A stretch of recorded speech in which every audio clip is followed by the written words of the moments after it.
Hey, wake up. You've been sleeping on your stomach. It's time to go to the chiropractor. Ouch. Ow.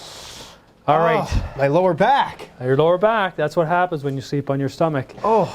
So, we're going to be talking about sleeping positions and the best two sleeping positions that you can get into in order to prevent some lower back pain and problems. And not only lower back pain, but shoulder problems. So if you stay till the end, we're also going to talk about proper pillow height and how that can contribute to your neck and lower back. So we're going to start by explaining one of the best positions, which is going to be on your back. So let's go on your back, Yep. Dr. Boudreau. Yep. And we'll show the folks here on how this should be. So when we lay on our back, the pelvis is going to bring the lower back into extension. So for those of you who don't know what extension is, it's the back going this way. So if some of you have facet osteoarthritis and lower back problems, sleeping on your back without your knees being elevated is probably not going to be comfortable. So here's a solution. You're going to get a pillow and you're going to place it underneath your knees. By doing this, and obviously this pillow would have to be a little bit, thicker.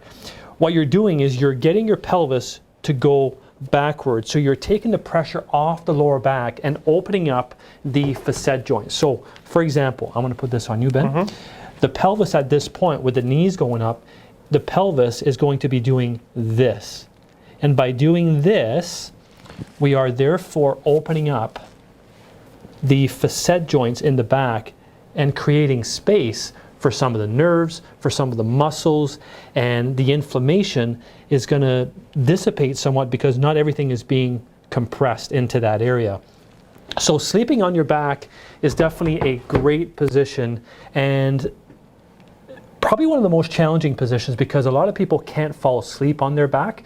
That's not the case with everybody. That's why we have a second position that we're going to be talking about, all right? So Ben, you're going to roll on your right side.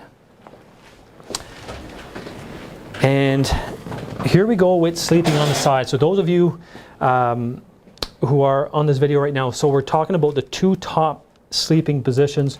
It's Dr. Boudreau, I'm Dr. Clayton Roach, the double doc talk videos.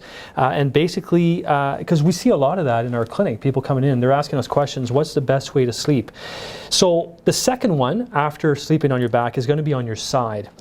The problem with sleeping on your side, if you don't do it properly, is the pelvis is going to roll because the knees start to touch together. Even if they don't go that far, you're still going to have that angle at the pelvis, which is not really great.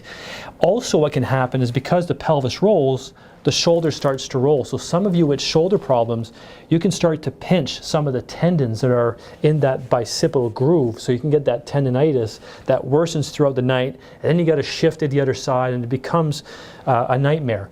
So Ben, what you're going to do is I'm going to show you a different pillow because it might be a little thicker. That might be too high. We'll use the other one again. You would have to get the right height. And what you want is both thighs to be parallel to one another. So what that does, it stops the pelvis from rolling and keeping the spine in a nice neutral position. So that would definitely be top 1 and 2 positions to get your spine in order to have a proper sleep. Some of you might notice with sciatica that if you don't put a pillow between your knees, the pain comes roaring down the leg.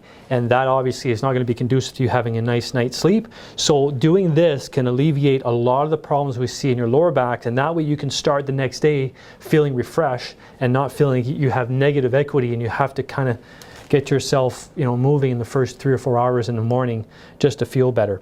Now, while I have Dr. Boudreau on your side, I want to talk about the proper position for the pillow. So for that one, Dr. Boudreau, I'm going to get you to face me this way.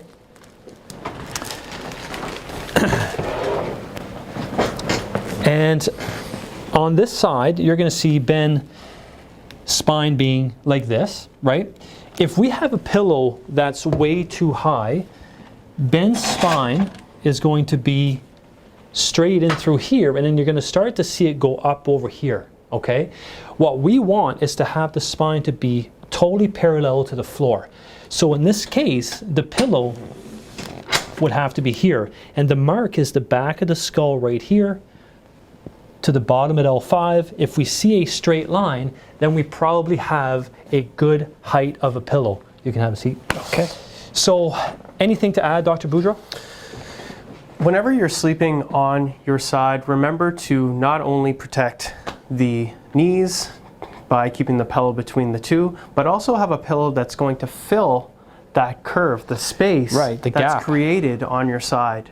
In this way, you'll keep the spine in that neutral position, in that aligned position that Dr. Roach was talking about previously. Right, because there's no need, you know, it kind of, if you fix the pelvis and then your pillow is off, then, you know, you're back to a problem. You're going to find a pressure point at somewhere along that spinal column. Right, so this has been another Double Doc Talk video with myself, Dr. Clayton Roach. And I'm Dr. Boudreau. If you've enjoyed this video, please feel free to follow us or subscribe to our YouTube channel, as well as see us on Facebook and Instagram as well. So a few different avenues for you to capture some of our videos and learn a bit more.